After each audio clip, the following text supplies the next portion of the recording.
Meu nome é Regina Vilela e eu sou jornalista independente. Hoje eu vou contar, mais uma vez, com alguns outros fatos, a história do comunismo no Brasil e o que devemos fazer para enfrentar esse mal e como vencê-lo. Em 2022, o Brasil celebra 200 anos da independência. Em 2022 também vão comemorar o centenário da Semana de Arte Moderna. Acho que a gente devia esquecer essa data. Regina, que absurdo! A Semana de Arte de 1922 deu o start da praga do comunismo no Brasil. Encantados com a Revolução Russa de 1917, intelectuais como Jorge Amado, Graciliano Ramos, Tarsila do Amaral, Mário de Andrade e muitos outros saíram do armário e se filiaram ao Partido Comunista. Eles se lixavam para o fato dos bolcheviques terem assassinado a família imperial russa, onde até as crianças foram fuziladas. Em 1922, a elite de São Paulo bancou a Semana de Arte Moderna, que rompia com padrões culturais e eruditos, berço da civilização. Os barões do café financiaram o movimento modernista. A elite financeira, sempre aliada aos revolucionários, não dá para entender.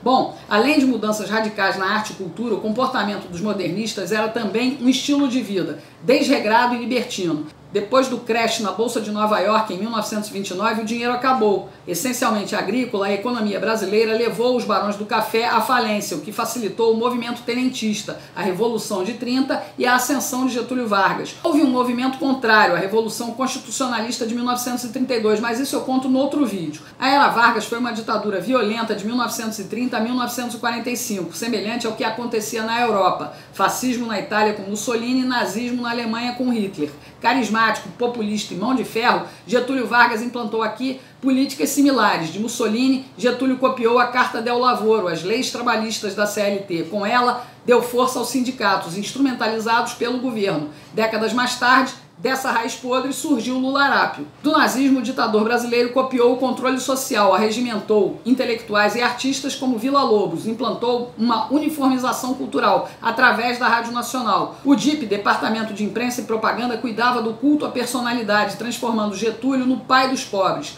o mesmo que censurava a imprensa e empastelava jornais de adversários políticos. Quando Hitler decidiu dominar o mundo, Vargas quis apoiar as forças do eixo, Alemanha, Itália e Japão. Mas o presidente Roosevelt despejou aqui milhões de dólares. Ganhamos do governo americano 2 siderúrgicas. O ditador brasileiro, claro, tornou-se aliado. Os americanos lutaram 2 guerras simultâneas, uma no Atlântico contra as forças alemãs, outra no Pacífico contra os japoneses. Quando a Segunda Guerra Mundial acabou, em 1945, os pracinhas que contribuíram para a vitória aliada foram dispensados sem qualquer assistência social ou política de reintegração dos veteranos. O time que odiava Vargas só aumentava, a opinião pública se mobilizava pelo fim do Estado Novo. Os comunistas também queriam derrubar Getúlio, a quem acusavam de controlar a classe operária. Em busca de sobrevida, ele libertou presos políticos e ressuscitou partidos clandestinos, como o PCB, Partido Comunista do Brasil. Tarde demais, Getúlio caiu, pressionado pelos generais que o ajudaram a implantar a ditadura,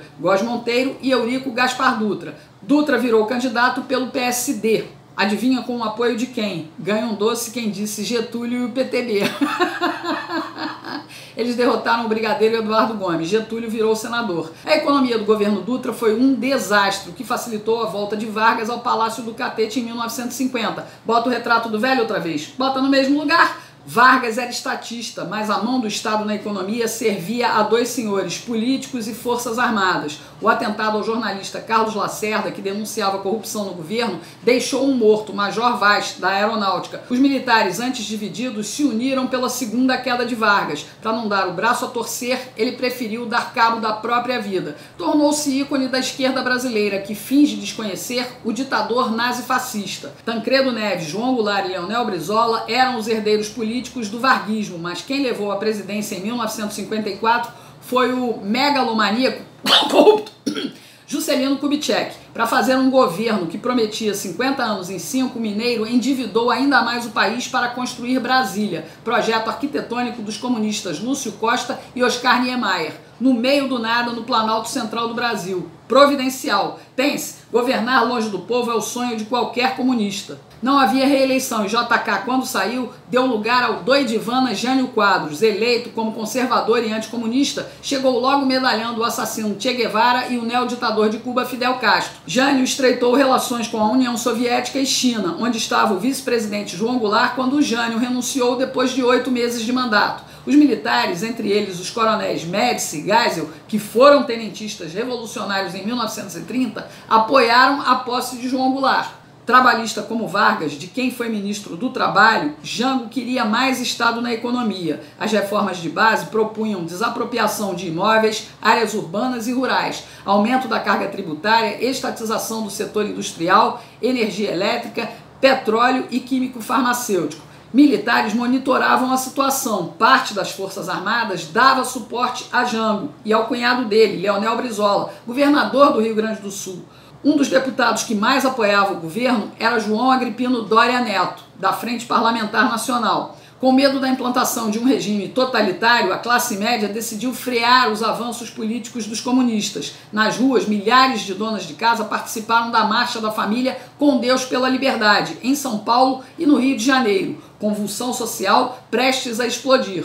Ao apostar na inversão da hierarquia militar, consentindo greves de sargentos, cabos e soldados, Jango perdeu o apoio das Forças Armadas. Dia 31 de março de 1964, o general Mourão Filho saiu com as tropas de Minas Gerais para o Rio de Janeiro. No dia seguinte, Jango saiu de Brasília em busca da ajuda de Brizola e do comando do Terceiro Exército em Porto Alegre. O Congresso Nacional aproveitou para declarar vaga à presidência da República e jogou o cargo nas mãos do deputado Ranieri Mazzilli. Em 9 de abril, o general Costa e Silva, o brigadeiro Correia de Mello e o almirante Rademacher, que eram ministros de Mazzilli, assumiram o controle. A junta militar decretou o ato institucional número 1, caçou esquerdistas e promoveu a eleição indireta para presidente da República, com os votos dos que sobraram no Congresso. O cearense Castelo Branco foi eleito.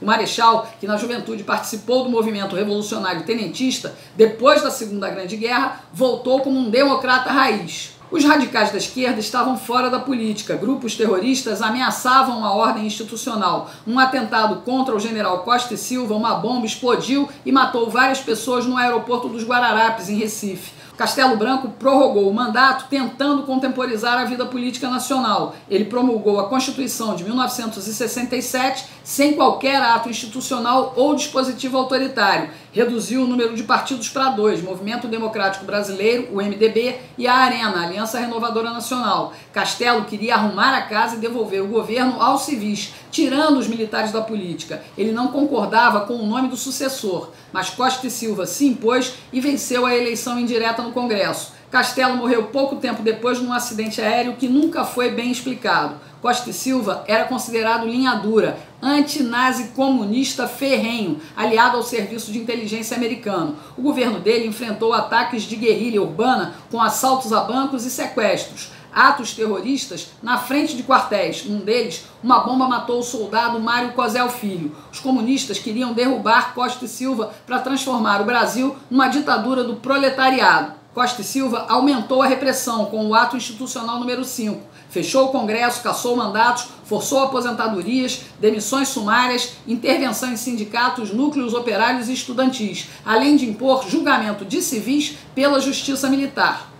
No final da década de 1960, Costa e Silva quis aliviar a pressão e tentou fazer uma reforma política. A ideia era acabar com o AI-5 através de uma emenda constitucional. Ele iria promulgar a mudança no 7 de setembro, mas, estranhamente, ele teve um AVC na semana anterior. Como não queriam que o vice-presidente, o civil Pedro Aleixo, assumisse, os ministros militares estabeleceram a segunda junta militar. A junta indicou o general Emílio Garrastazu Médici, também eleito pelo Colégio Eleitoral no Congresso. Médici foi tenentista, só que antes de assumir a presidência, ele determinou a abertura do Congresso. O governo combatia terroristas, mas não caçou nenhum político. E olha que o AI-5 ainda estava valendo.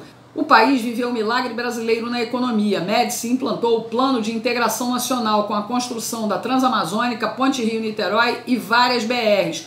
O governo concedeu incentivos fiscais para a indústria e a agricultura, criou o PIS/PASEP, abriu diversas estatais e tirou do papel a usina hidrelétrica de Itaipu. O preço do desenvolvimentismo estatista aumentou nossa dívida interna e externa. No mundo, a década de 1970 começou sob forte influência na inversão de valores morais, culturais, políticos e econômicos, drogas, sexo livre, aborto, conservadores versus liberais, comunistas versus capitalistas. Os esquerdistas que saíram do país a convite do ame-o ou deixe-o não suportavam ver o Brasil se tornar a 8ª economia do mundo, ainda que fosse sob controle estatal. Os comunas não queriam mais um militar no poder, mas ele veio. outro tenentista, dessa vez Ernesto Geisel. Assim como Castelo Branco, Geisel também pretendia devolver o país aos civis, mas enfrentava a resistência do núcleo duro da caserna. O alemão, como era conhecido, foi quem deu início ao processo de abertura lenta e gradual, planejada com o coronel Golbery Couto e Silva.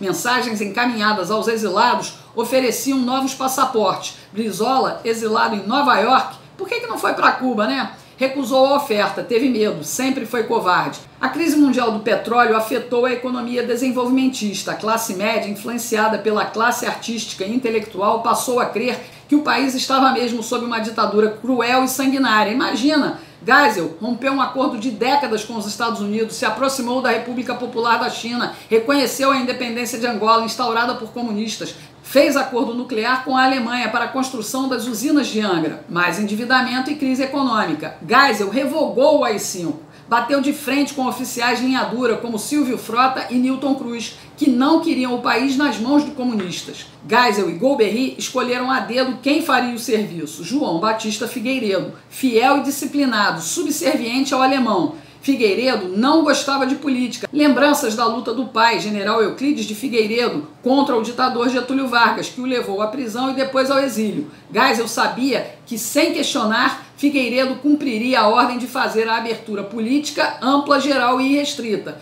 Militares insatisfeitos ainda tentaram nos salvar, provocando atentados no Rio Centro e na sede da OAB, no Rio de Janeiro. Mas Figueiredo abriu as portas do inferno. Os exilados, inclusive terroristas e assassinos, voltaram. Nesse mesmo período, um operário começava a ser forjado como líder sindical. Nossa esquerda aprendeu a agir sem pressa, engoliu a derrota da emenda das eleições diretas e se uniu em torno de Tancredo Neves, mais um getulista dissimulado e corrupto. O político mineiro não cuidava da saúde nem gostava de médicos. Venceu a disputa contra Paulo Maluf no colégio eleitoral, mas não tomou posse porque teve uma crise de diverticulite, nó nas tripas. Depois de 7 cirurgias, morreu. Os políticos seguraram a notícia até o dia 21 de abril, feriado de Tiradentes, com o propósito de manipular a esperança e a emoção dos brasileiros que apostavam em Tancredo e na nova república. A faixa presidencial caiu no colo do intelectual Coroné, dono do Maranhão, e adesista José Sarney. Aturamos o bigode por 5 anos e devemos a ele a convocação da Assembleia Nacional Constituinte, que nos deu essa porcaria de Constituição. Elegemos um bando de esquerdistas para criar uma carta magna parlamentarista que finge ser presidencialista. Nos anos 1980, a esquerda dominava completamente a cultura, a mídia e a educação. Dessa vez, sem ações clandestinas e sem o menor pudor. Manipulação total para a ideologização da juventude. A banalização do ensino nos transformou em idiotas úteis. A imprensa e a televisão moldaram o nosso comportamento. Sem perceber, Deus, pátria e família deram lugar ao Estado laico, à justiça social, aos direitos humanos e ao politicamente correto. Na primeira eleição direta, tivemos de escolher entre Lula, o sapo barbudo, e Collor, o caçador de marajás. Pobre Brasil! Qualquer um dos dois nos levaria para o abismo, mas preferimos sofrer com Collor. Ele destruiu a economia com um plano mirabolante contra a inflação, mas também abriu portos para produtos estrangeiros. Desagradou tanta gente com seu grupo de corruptos que teve a honra de ser o primeiro presidente a sofrer um impeachment no Brasil. O vice, um simplório político mineiro, Itamar Franco, abriu o caminho para a eleição de Fernando Henrique Cardoso. Ele aproveitou o sucesso do Plano Real, que estabilizou a moeda e derrubou a hiperinflação. Os sociais-democratas finalmente estavam no poder. Esquerda limpinha. E entre privatizações e escândalos de corrupção, FHC comprou a emenda da reeleição e mais 4 anos para entregar o país nas mãos do sindicalista semi-analfabeto adestrado pelo socialismo. Com Lula, Zé Dirceu, os 40 ladrões, um congresso venal e uma justiça aparelhada, tivemos 8 anos de roubalheira descarada. Mesmo assim, insistimos no erro. Compramos o poste de Lula, Dilma Rousseff, a estocadora de vento. Mesmo com a roubalheira comendo solta, ela foi reeleita. Será mesmo? Essa dúvida vai nos corroer eternamente, já que desde 1996 perdemos o direito a eleições transparentes, quando ganhamos urnas eletrônicas e perdemos a contagem dos votos. Dilma foi a segunda presidente a ganhar um impeachment. No lugar dela, ficamos com Michel Temer, só mais um corrupto tradicional da política brasileira. Além de nos roubar, Sarney, Collor, FHC, Lula, Dilma e Temer nos deixaram uma herança maldita no STF. uma Suprema Corte aparelhada com advogados travestidos de juristas defensores da abominável ideologia comunista, supremacistas dos outros dois poderes, o legislativo e o judiciário. Fomos derrotados por tantas décadas que mal conseguimos acreditar no milagre que nos deu a vitória de Jair Bolsonaro. Só um milagre. Um não.